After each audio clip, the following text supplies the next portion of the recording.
Inattendu, un policier corrompu dévoilé volant la voiture d'une femme noire pleure sa clémence. Fatou se tenait là, au coin de la rue, le cœur battant, son regard fixé sur la petite voiture bleue qui lui servait de lien avec le monde extérieur. Elle, la mère célibataire d'Amina, sa fierté, son avenir. Les effluves de Thieboudienne dansaient autour d'elle à mesure qu'elle se dirigeait vers son café dans le Marais, lieu où elle travaillait sans relâche pour donner à sa fille une vie meilleure. Mais ce jour-là, le ciel s'obscurcit brusquement. C'était un camouflet sans précédent. Marc, un policier aux mains souillées par la corruption, détournait son doux rêve en cauchemar. Le visage grave, il s'approcha, ses intentions aussi ténébreuses que l'orage qui grondait au loin. En un clin d'œil, son cœur se fendait. Amina, petite boule d'énergie avec de grands rêves, voulait devenir astronome. Elle ne soupçonnait pas que la ville lumineuse où il vivait n'était qu'un décor trompeur. Elle ne faisait que sourire, insouciante des failles du monde. Fatou, elle, encaissait les épreuves, luttant pour une vie correcte malgré des soucis financiers qui pesaient sur ses épaules. Mais là, face à l'inacceptable, la rage commença à bouillir. Pourquoi aurait-elle besoin de souffrir sous le poids de quelqu'un qui aurait dû la protéger? Les jours passèrent et la douleur d'avoir perdu son unique bien se mêla à un sentiment d'injustice écrasant. Fatou, bien que désemparée, comprit qu'elle ne pouvait pas se laisser abattre. Elle commença à rassembler ses voisins, ces âmes qui, comme elle, avaient subi l'indifférence de la société. Leur colère se transforma en force, une lumière percutante dans l'obscurité de l'indifférence. Leurs voix, muettes trop longtemps, se levèrent, vibrantes d'un nouvel espoir.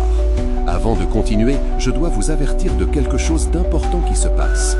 YouTube a fait des changements dans le système et beaucoup de personnes perdent les notifications des chaînes qu'elles suivent. Si vous aimez le contenu, cliquez sur la clochette et marquez toutes les notifications pour ne pas rater les prochaines vidéos. Et si vous pouvez laisser un like, ça m'aide énormément avec la portée. Sérieusement, ça fait la différence. Ah, dites-moi dans les commentaires d'où vous regardez. J'ai toujours la curiosité de savoir qui est de l'autre côté de l'écran. Maintenant, continuons. Alors que Fatou exposait son histoire, quelque chose changea dans l'air. Léo, ancien policier respecté pour son intégrité, comprit l'importance de la cause et décida de s'impliquer. Malgré ses propres fantasmes, il rejoignit cette lutte, transformant le chagrin et la douleur en pouvoir.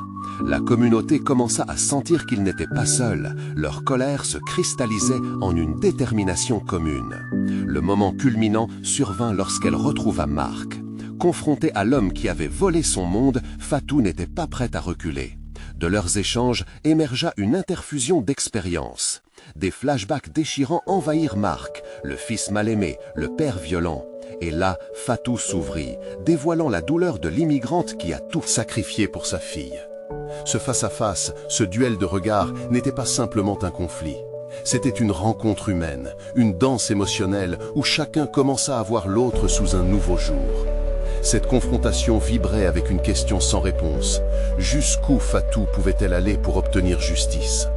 Alors que la tension montait, la nuit parisienne enveloppait les deux personnages, laissant planer l'incertitude. Fatou se tenait là, les mains tremblantes et le souffle court, le regard fixé sur Marc. L'obscurité de la nuit parisienne semblait les envelopper comme un voile d'angoisse, et chaque battement de son cœur résonnait comme un tambour de guerre. Elle avait revêtu sa colère comme une armure, mais en cet instant, elle percevait aussi la fragilité humaine qui reliait leur destin.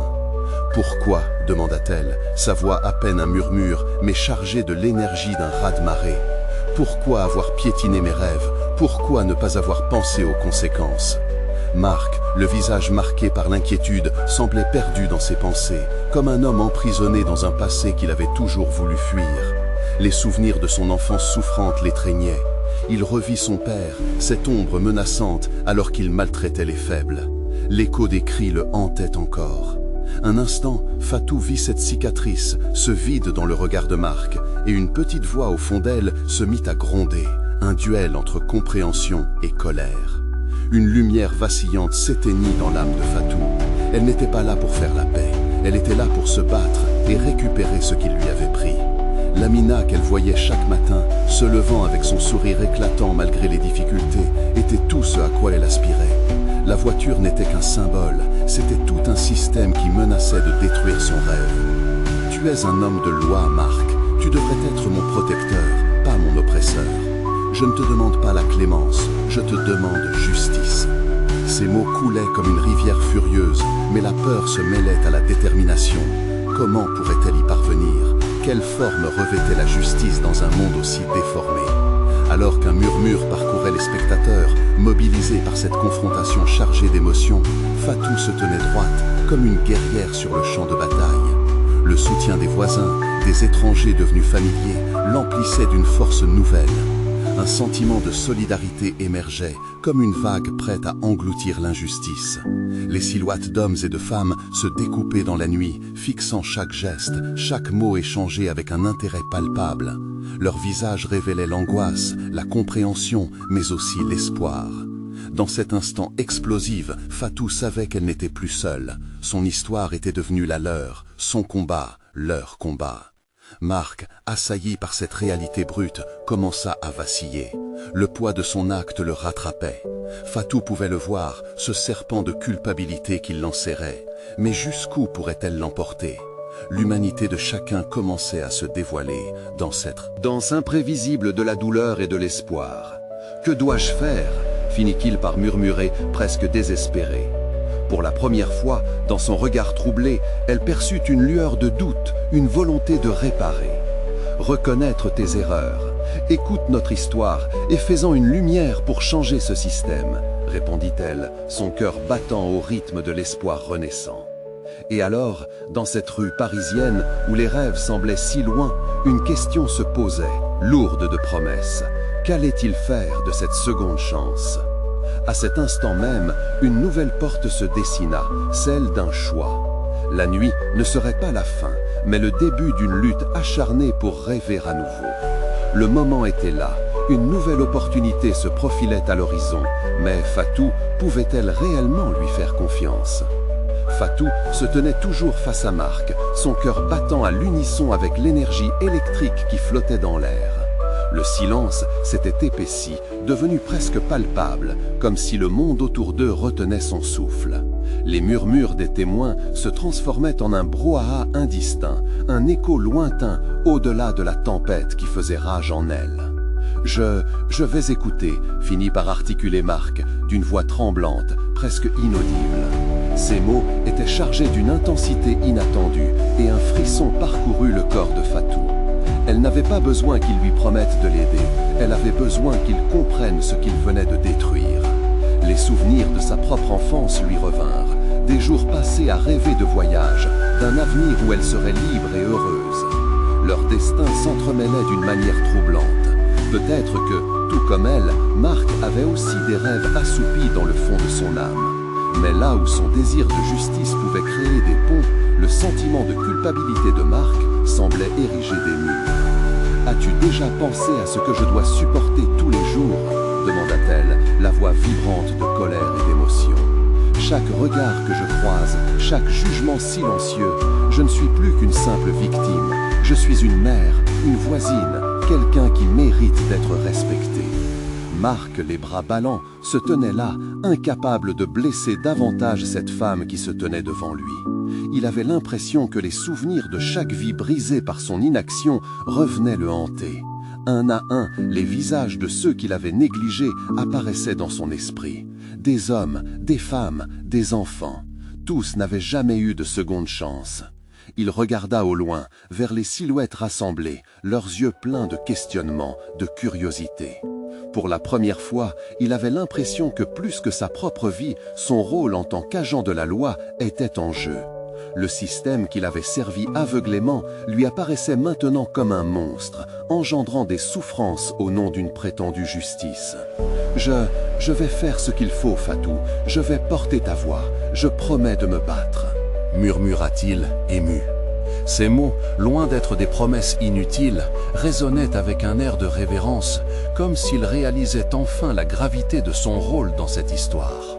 Fatou, hébétée, observait ce changement, mais une petite voix en elle s'interrogeait. Cet homme pouvait-il vraiment transformer sa douleur en une force? Éprouvait-elle de la compassion envers lui alors qu'il avait été le symbole même de ses malheurs? Des larmes de colère et de frustration s'accumulèrent dans ses yeux. Elle savait qu'elle devait se battre et que cet instant n'était que le début. Une lutte plus vaste s'annonçait, celle pour chaque voix étouffée, pour chaque rêve brisé. Elle avait déjà décidé d'être cette voix, alors sa bataille ne fermait jamais la porte au pardon. La nuit parisienne, qui s'intensifiait, façonnait leur réalité commune. Fatou trouva la force d'extraire de son cœur cette petite lueur d'espoir qui restait.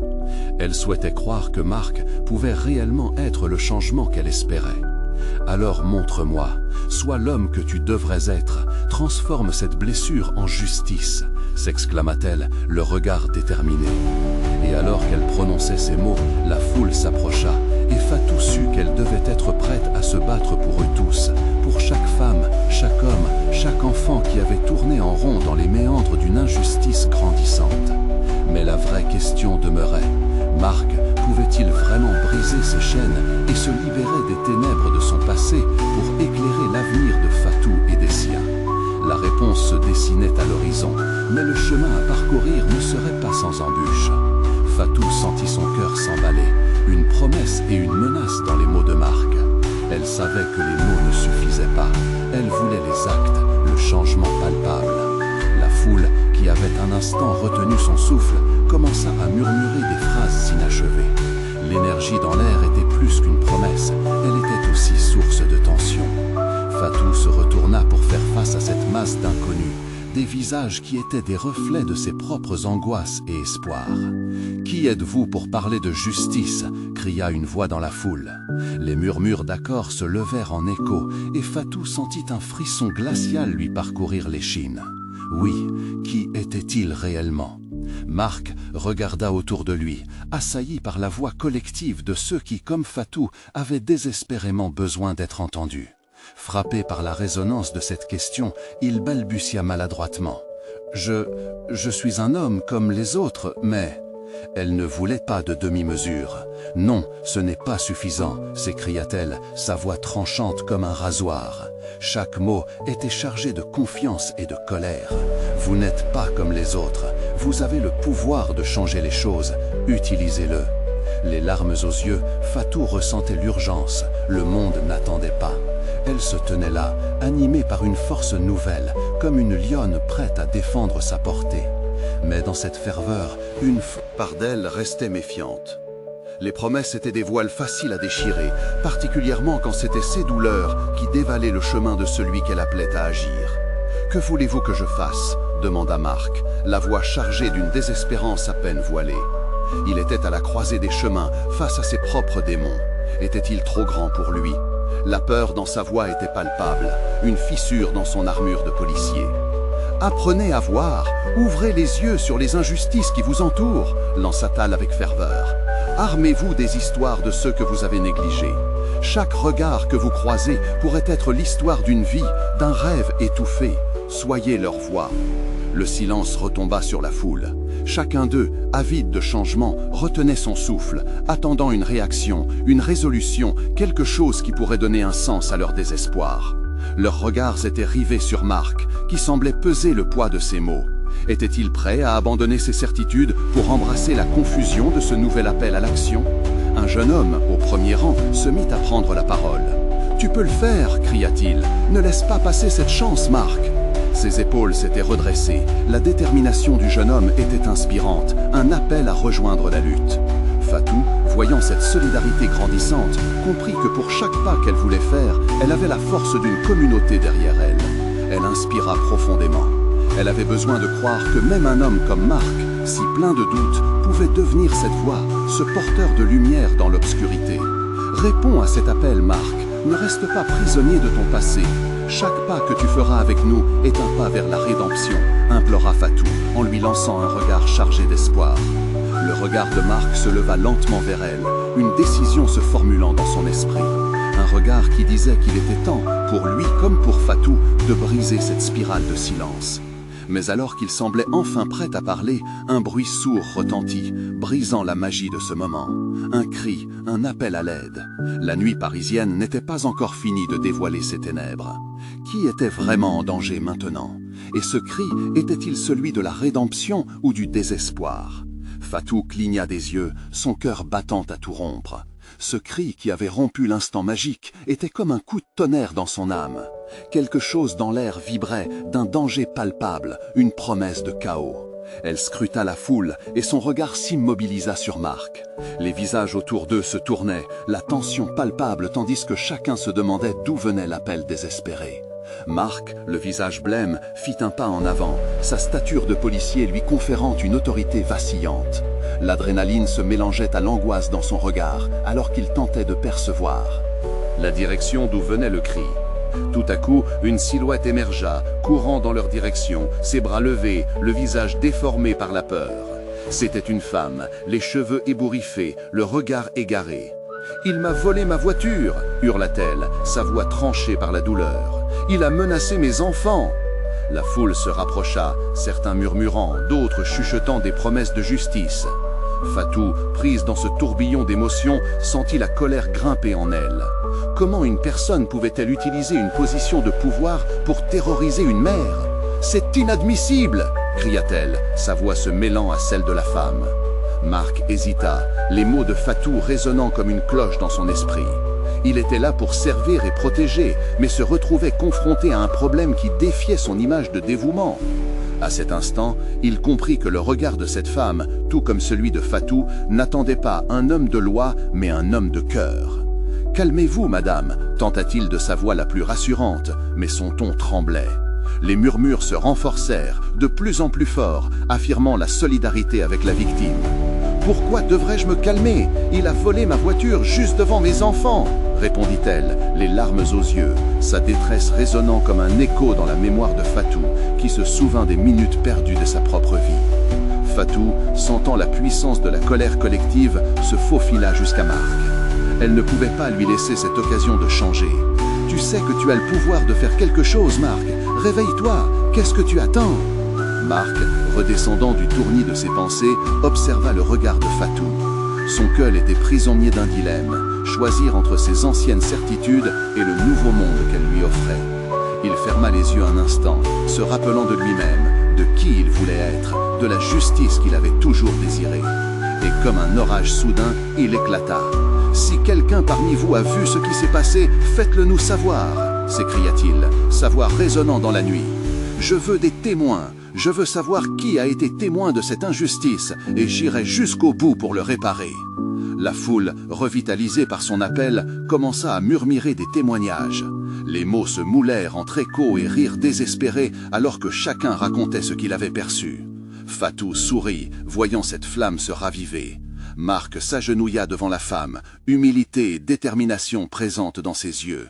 « Je vais m'assurer que ça soit réglé. Personne ne devrait souffrir ainsi, je vous le promets. » Mais alors qu'il se relevait, un homme du fond de la foule s'exclama, son timbre de voix sombre empreint de menace. « Tu crois vraiment que tu peux changer les choses, Marc? Tu as encore beaucoup à payer. » La tension dans l'air devint insupportable. Quelque chose ne tournait pas rond. Marc se retourna, prêt à agir, mais paralysé par la peur, il ressentait qu'il avait ouvert une boîte de Pandore. La nuit était loin d'être terminée et des vérités désagréables menaçaient de faire surface. Alors que le chaos se préparait à éclater, Fatou se demandait, avec un choix aussi risqué à faire, Marc serait-il vraiment celui qui pourrait briser les chaînes de l'injustice? La foule demeurait, suspendue entre l'inquiétude et la nécessité d'agir. Les regards fuyants qui se croisaient trahissaient une tension palpable. Étrangement, la lumière des réverbères semblait plus terne, comme si l'obscurité autour d'eux s'était épaissie pour les envelopper. Marc, conscient qu'il était le point focal de tous ses yeux inquiets, sentait son cœur piétiner dans sa poitrine. Le regard de l'homme à la voix menaçante le perça. Qui était-il pour le défier ainsi? Un ancien camarade, pensait-il, ou un simple inconnu souhaitant semer le trouble? « Je ne vous le laisserai pas faire ça !» rétorqua Marc, l'assurance revenant peu à peu dans sa voix. Fatou lui jeta un regard complice. Une lueur d'espoir se dessina dans son regard qu'il avait quasi oublié. Peut-être, juste peut-être, pouvait-il encore changer le cours des choses. Soudain, un petit garçon d'environ 6 ans se mit à pleurer, attirant l'attention générale. La femme, la mère, au visage déformé par l'angoisse, se précipita vers lui, l'attrapant dans ses bras avec tendresse. « Je suis là, mon chéri, tout ira bien. » Ces mots résonnaient comme une douce mélodie au milieu du tumulte. Fatou ressentit une chaleur l'envahir. Les enfants, les familles, c'était pour eux que chaque acte de courage devait se faire. « Écoutez-moi tout le monde !» s'exclama Marc, son ton de voix s'élevant pour percer la cacophonie ambiante. « Nous avons tous des responsabilités ici, nous devons être là les uns pour les autres. » Un murmure approbateur parcourut la foule. Il avait touché une corde sensible, quelque chose qui, même dans le désespoir, pouvait rallier des âmes. Un homme dans la foule, un visage marqué par les épreuves, leva les bras. « Tu as raison, Marc, notre ville est malade, mais quelle est la solution ?» Son questionnement était à la fois un appel à l'action et une désespérance poignante. « Nous devons nous rassembler, témoigner et agir, » répondit Marc, l'adrénaline pulsant dans ses veines. « Je ne peux pas le faire seul, chaque personne ici a quelque chose à dire. » Ces paroles frappèrent avec conviction, écho d'un désir de justice partagé. Fatou, stimulé par cette dynamique collective, avança d'un pas ferme, prêt à parler à toute cette assemblée. « C'est vrai, nous sommes blessés, mais nous pouvons nous soutenir. Pour cette mère, pour ses enfants, nous ne pouvons pas rester silencieux face à l'injustifiable. » L'émotion débordait dans la foule, de plus en plus de voix émergeaient, s'entremêlant dans un chant de solidarité. Les témoins prenaient position, affirmant leurs expériences sans crainte. Les murmures se firent bruyants, les récits se croisaient et l'unité s'établissait dans ces retrouvailles inattendues. Pourtant, alors que la flamme de l'espoir semblait s'intensifier, l'homme à la voix obscure se tenait toujours là, immobile, une ombre sur le tableau lumineux. Son sourire glauque ne cachait qu'une menace latente. Vous pensez vraiment que votre union suffira à changer quelque chose? Vous êtes plus faible que vous ne le pensez. L'angoisse était palpable, alors que Fatou et Marc échangeaient un regard, partagé entre incertitude et résolution. La confrontation était inévitable. « Qu'allons-nous faire maintenant ?» demanda Fatou, l'intensité de son regard cherchant des réponses. La réponse de Marc, quand elle viendrait, serait-elle celle d'un protecteur ou d'un lâche? La tension montait, chaque seconde tendue comme un fil prêt à se rompre. Marc, Fatou, le choix qui s'annonçait battrait des cœurs, révélerait des vérités enfouies. Alors qu'un silence angoissant s'installait, une question effleurait tous les esprits. Qui osera faire le premier pas vers le changement? La foule tremblait sous le poids de cette atmosphère électrisante. Les murmures se transformaient en cris d'espoir, tandis que des visages s'éclairaient de détermination. Marc, sentant cette intensité croissante, prenait immédiatement conscience qu'il n'était plus seul. De nombreux regards se tournaient vers lui, cherchant un signal, une impulsion pour passer à l'action. « Non, arrêtez !» hurla soudainement un homme émergeant des ombres. Son visage était balafré, mais ses yeux brillaient avec un mélange de défi et de peur. « Vous ne comprenez pas, cet homme ne joue pas selon les mêmes règles que vous. Votre union ne pourra rien contre sa puissance. » Le cœur de Marc battait à tout rompre. Ce qu'il disait, c'était la réalité qu'ils avaient tous peur de reconnaître. L'homme à la menace souriante s'avança un peu plus, ses yeux glissant sur la foule. À chaque pas, l'anxiété grandissait. Fatou, inspiré par la bravoure du nouvel arrivant, s'écria « Peut-être qu'il a raison sur certaines choses, mais nous avons quelque chose qu'il n'a pas. Nous sommes unis. » Une femme dans la foule leva les poings, sa voix se mêlant aux autres. « Je suis là pour ma fille, pour son avenir, pour toutes les enfants !» Ces mots résonnèrent comme une vérité imposante au sein de la communauté. Les familles, les enfants, tous avaient des raisons d'agir, de lutter contre l'injustifiable. Mais l'homme à la voix menaçante éclata de rire, son rire résonnant comme un coup de tonnerre. « Vous croyez vraiment que vos cris vont vous sauver? Peut-être que vous aimeriez entendre la vérité. » Un frisson glacial parcourut la foule alors qu'il continuait. « La vérité, c'est que personne ici ne compte. Vous êtes juste des pions dans un jeu qui vous dépasse. » Des murmures de désespoir se propagèrent. Les doutes refaisaient surface, érodant la cohésion nouvellement formée. Marc savait qu'il devait prendre l'initiative pour ne pas laisser la peur annihiler toute l'énergie qui s'était construite. « Non !» s'écria-t-il, sa voix déchirant le brouhaha ambiant. « Nous ne sommes pas des pions, nous sommes des êtres humains, avec des rêves, des espoirs. Et aujourd'hui, nous avons décidé de nous battre pour nos droits. » Il pouvait sentir les battements de cœur de ceux qui l'entouraient. Chaque voix comptait, chaque histoire avait du poids. Fatou hocha la tête, une flamme d'encouragement dans ses yeux. Ne laissez pas sa peur vous séparer, regardez autour de vous. Chacun de nous a quelque chose à perdre, mais aussi quelque chose à gagner. Une volée d'applaudissements s'éleva comme une vague, déferlant sur les témoins abattus. La peur commençait à se dissiper, remplacée par un sentiment de contrariété collective. Haussant le ton, Marc continua. « Nous devons nous organiser, nous faire entendre. Ce ne peut être qu'un début. Non, pas un combat, une marche vers la justice. » La réponse ne tarda pas.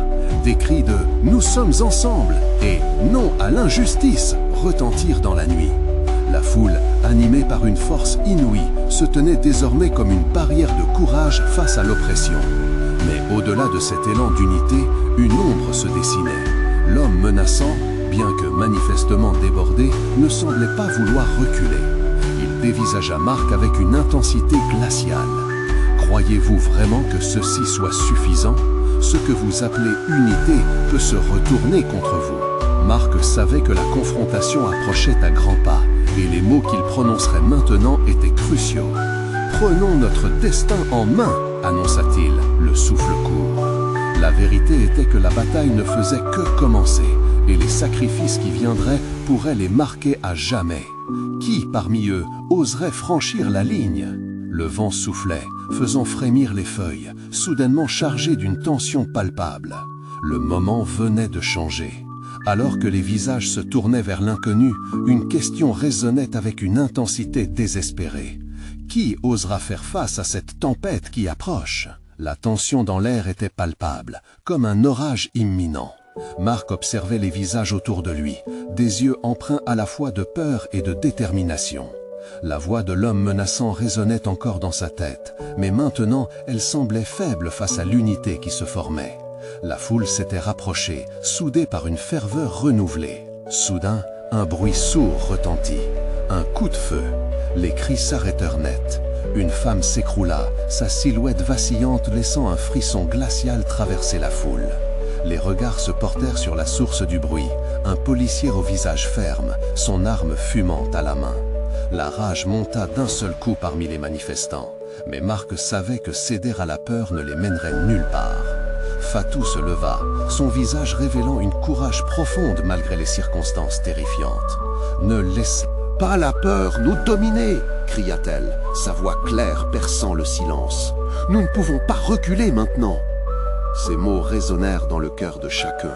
La femme blessée était un symbole, celle qui avait toute sa vie devant elle, et maintenant, elle était là, face à une injustice insupportable.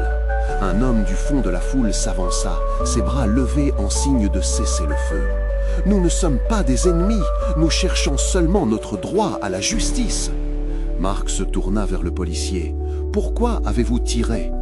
La colère l'envahissait, mais il savait que garder le calme était essentiel. « Nous voulons la paix. Qu'est-ce qui justifie violence ?» Le policier, ne cillant pas, répondit froidement. « Vous ne comprenez pas. Vous ne savez pas à qui vous avez affaire. » Marc réalisa alors que l'homme avait peur, non pas de la foule, mais des conséquences de ses propres actions. Les regards des manifestants se focalisèrent sur lui, attendant sa réaction, sa décision. Il toucha son cœur, ressentant cette solidarité unique qu'il partageait. « Regarde autour de toi, dit-il lentement. Ces vies comptent. Nous voulons bâtir un avenir, pas détruire. Il n'est jamais trop tard pour changer. » Une lueur d'hésitation traversa le regard du policier, et c'était la première inflexion qu'il montrait. L'homme menaçant, encore en retrait, semblait troubler la scène, cherchant une opportunité de manipulation. Marc ne savait pas à quel point la situation était fragile, mais il ne pouvait pas laisser la peur prévaloir sur la solidarité qu'il voyait se former. Les murmures prirent de l'ampleur. Quelqu'un dans la foule commença à chanter, et peu à peu, d'autres voix s'ajoutèrent à cette mélodie de résistance. « Nous sommes ensemble, nous sommes forts !» chantait-on. Un appel à l'unité, une promesse collective. Fatou précisa. « Chaque voix compte. Nous devons rester éveillés, fidèles à notre cause. Nous ne laisserons pas la haine gagner. » Soudain, un bruit de moteur interrompit à nouveau l'instant. Une voiture, à l'arrêt sur le côté, attira les regards. On aperçut la femme, celle qui avait crié pour sa fille, se précipiter vers elle, pleurant. « Ce n'est pas juste !» dit-elle, sa voix éclatante et déchirante. Elle désigna le véhicule, regardant le policier avec un mélange de défi et de douleur. « Comment pouvez-vous tirer sur notre espérance ?» Marc, comprenant que cette scène encapsulait toute la situation, s'approcha de la femme. « Nous serons entendus. Parfois, la douleur est la clé du changement. » La foule, violemment touchée par cet événement, était sur le point de passer à l'action. Une colère fermement enracinée dans les cœurs, se mêlant à un désir ardent de justice. Alors que Marc sentait la charge émotionnelle étreindre ceux qui l'entouraient, il sut qu'il ne pouvait pas reculer. La tempête qui approchait n'était pas seulement celle de la confrontation, mais de la promesse d'un avenir plus radieux. Et à cet instant, une question flottait dans l'air. La véritable tempête qui se préparait serait-elle une lutte pour la justice ou pour leur survie? Le vent souleva une poussière épaisse, et Marc sentit son cœur battre la chamade. Les cris de la foule se mêlaient désormais à des appels à l'unité, mais une ombre persistante planait sur eux. Les braises de la colère, déjà ardentes, menaçaient de flamber. La femme blessée gémissait, mais son cri résonnait avec une clarté percutante, réveillant quelque chose de profond dans l'assemblée. Tout à coup, le policier fit un mouvement. Marc retint son souffle. Avec une vitesse inattendue, il tourna le dos à la scène et se dirigea vers la voiture garée tout près. Un sentiment de trahison s'empara de Marc. Comment pouvait-il faire un tel geste alors qu'il y avait une vie en jeu? « Hé, qu'est-ce que vous faites » cria un homme du groupe, son ton plein de reproches. Le policier posa une main rapide sur sa ceinture et une seconde plus tard, il ouvrit la portière de la voiture avec un geste brusque. La peur se mêla à l'indignation. Les murmures de la foule se transformèrent en cris de désapprobation. Marc s'élança vers la voiture, son esprit chaotique, ambitieux de défendre les innocents, de mettre un terme à cette farce. « Vous n'avez pas le droit !» s'écria-t-il, sa voix enflée par la colère. Il savait qu'il devait faire quelque chose, mais quoi? La tension était désormais palpable. Le policier se retourna, une lueur d'agression inscrite sur son visage. « Reculez !» ordonna-t-il, mais rien ne l'arrêta. Marc, soudainement soutenu par d'autres, avança d'un pas déterminé. Fatou, non loin, leva les bras en signe de paix, mais au fond, elle partageait la même colère. « Laissez-la tranquille !» implora-t-elle, sa voix exprimant la frustration accumulée. La scène semblait irréelle. Les pleurs de la mère en détresse résonnaient, amplifiant l'urgence de leur combat. L'instinct de Marc, celui qui l'avait toujours guidé dans des moments difficiles, lui disait de ne pas reculer, même face à cette figure d'autorité. En voyant le policier fouiller dans la voiture, Marc comprit que c'était bien plus qu'un simple acte d'agression. C'était une manifestation de la corruption qui gangrenait le système. Ses mains tremblaient, mais il les serra fermement, prêt à affronter cette injustice. Le policier plaqua ses mains contre le capot. « Vous ne savez pas à qui vous avez affaire » rugit-il. Mais cette fois, son ton était moins assuré, moins arrogant.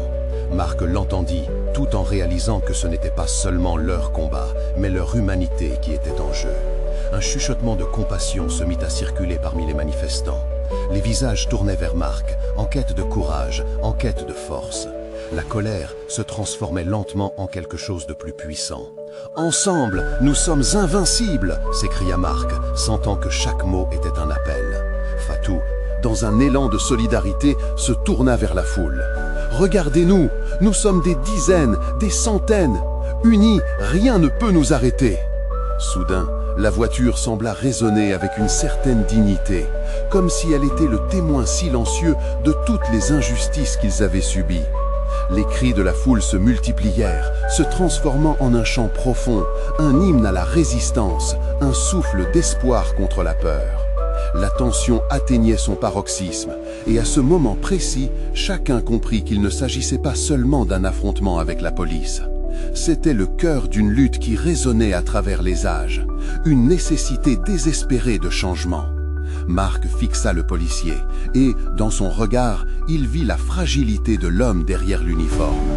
Il savait que ce qui se jouait ce jour-là serait gravé dans les mémoires, une étincelle dans l'obscurité.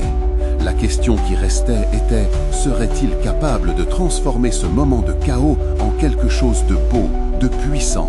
Serait-il possible de renverser la marée pour faire naître un nouvel espoir?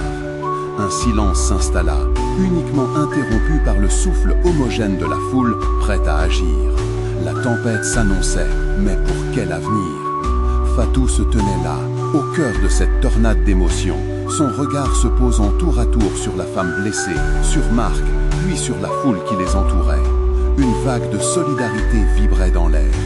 Les murmures se transformaient en cris puissants, en chants de résistance. « Ensemble, nous sommes invincibles !» répéta Marc, sa voix décollant comme une flèche vers le ciel étoilé. Ce n'était pas le moment de reculer. Fatou, pleine de détermination, sentit la force des autres l'envelopper, comme une armure qui la protégeait. Chaque visage dans la foule reflétait une histoire, un combat, une résilience. La peur, déjà ébranlée, ne trouverait plus de refuge ici. Soudain, un frisson d'anticipation parcourut la foule lorsque le visage du policier se déforma en une expression d'hésitation. Fatou ne savait pas s'il pouvait vraiment comprendre leur colère, leur douleur. Mais au fond d'elle, elle savait qu'ils avaient le pouvoir d'influer sur son choix. « Écoutez !» intervint-elle, sa voix claire et ferme. « Chaque homme, chaque femme ici a le droit de se battre pour ses rêves. Nous ne nous tairons pas devant l'injustice. » Les applaudissements éclatèrent, une mer de mains se levait. La tension continua de monter. L'homme menaçant, en retrait, ricanait, un sourire amer plaqué sur ses lèvres. « Vous croyez vraiment que cette mise en scène va changer quoi que ce soit ?» Son ton méprisant était un défi, mais son visage trahissait une certaine angoisse. Marc, inspiré par la détermination de Fatou, se tourna vers lui. « Nous sommes ici pour affronter l'inacceptable, pas seulement pour une voiture, mais pour chaque rêve, pour chaque voix étouffée. » Ces mots résonnaient comme des coups de tambour, et la foule, galvanisée, était prête à le suivre. Fatou pressa les poings. « Ouvrez les yeux! Ce ne sont pas que des individus qui souffrent, c'est notre communauté qui souffre. Nous sommes unis face à l'oppression. » L'énergie collective de la foule se mit à vibrer. Ensemble, ils représentaient une force imparable. Le policier, de plus en plus nerveux, regarda autour de lui. Il pouvait sentir le regard de chaque témoin. Chaque murmure, chaque cri était une demande de changement, un appel à l'humanité. « Qu'attendez-vous » lança un homme d'un ton ferme. « Respectez notre douleur, écoutez nos histoires. » La nuit s'assombrissait, mais Fatou était déterminée à faire briller une lumière de vérité dans ce chaos. Elle s'approcha du policier d'un pas assuré, son cœur lourd mais résolu. « Avez-vous déjà pensé à ce que nous ressentons, à la peur qui nous ronge, à la douleur que vous infligez sans y penser ?» Le policier, dardant sur elle un regard perdu, semblait lutter contre l'envie de fuir. Les cris de la foule retentissaient autour de lui, mais quelque chose, une graine de doute, germait dans son esprit. « Leur douleur est aussi la vôtre », poursuivit Fatou, son ton doux mais ferme. « Vous pouvez être un catalyseur de changement. Au lieu de blesser, pourquoi ne pas protéger ?» Marc ajouta, voyant l'hésitation sur le visage du policier. « Un homme d'honneur ne se cache pas derrière son uniforme. Il se bat pour ce qui est juste. Ce soir, nous avons tous une chance de créer une nouvelle histoire. » Une ombre de compréhension passa dans les yeux du policier. Les murmures de la foule se transformèrent en chants, répandant un écho d'espoir et de solidarité. Les mots de Fatou résonnaient puissamment, insufflant de la force à ceux qui entendaient. « Ensemble, nous pouvons changer ce système !» cria Fatou, et la foule se souleva, les poings levés comme une mer de lumière. Chaque individu, de chaque voix, s'unissait maintenant sous un même drapeau, celui de la justice. « Alors faisons-le !» murmura le policier, ses yeux se relevant vers Fatou, une lueur de détermination grandissante. Peut-être était-il temps de transcender ses craintes et de s'engager dans la lutte pour l'égalité. Et comme si le ciel lui-même avait entendu le rappel, une étoile filante traversa le ciel nocturne, illuminant furtivement le visage des assemblés. Fatou tremblait de puissance. Elle sut alors qu'une nouvelle ère se dessinait devant elle. Elle n'était pas seulement réunie pour un combat, mais pour la renaissance d'un système, d'un sentiment de communauté qui s'engageait à ne plus jamais se laisser intimider. « Aujourd'hui, nous ne sommes pas vaincus, nous sommes unis !» s'écria-t-elle. La foule reprit en chœur. Il était l'heure d'agir. Ils allaient bâtir leur avenir, main dans la main, pour chaque mère, chaque enfant, chaque rêve. Ce combat n'était pas seulement pour eux, mais pour des générations à venir. Et alors qu'ils avançaient, la nuit autrefois si sombre scintillait. Maintenant de la lueur d'un nouvel espoir. Pas un espoir vain, mais une promesse d'un avenir meilleur. Marc, Fatou et la communauté tout entière, ensemble, se battaient non seulement pour une justice immédiate, mais pour un changement pérenne, une conscience collective. Nous sommes là pour rester. Et à cet instant précis, la victoire ne se mesurait pas en réussite tangible, mais en cœur battant d'unisson pour la vérité. La nuit avait changé. Une nouvelle histoire s'écrivait, celle où chacun, peu importe son passé, pouvait rêver à un lendemain meilleur. Un avenir où, ensemble, ils transformeraient leur souffrance en force indestructible, menant à la lumière de l'espoir dans l'obscurité. Le chemin serait long, mais la détermination de ces âmes unies était désormais inébranlable. N'attendez plus pour être acteur du changement. Abonnez-vous immédiatement à la chaîne pour ne pas rater les prochaines histoires exclusives qui changeront des vies. Laissez un like maintenant pour nourrir l'algorithme et aider d'autres à découvrir cette lumière d'espoir. Commentez vos réactions et théories sur cette fin, nous avons besoin de vous entendre. Partagez instantanément cette vidéo avec au moins 5 amis qui ont besoin de voir comment la solidarité peut transformer des vies. Vous devez agir maintenant, le changement commence par vous.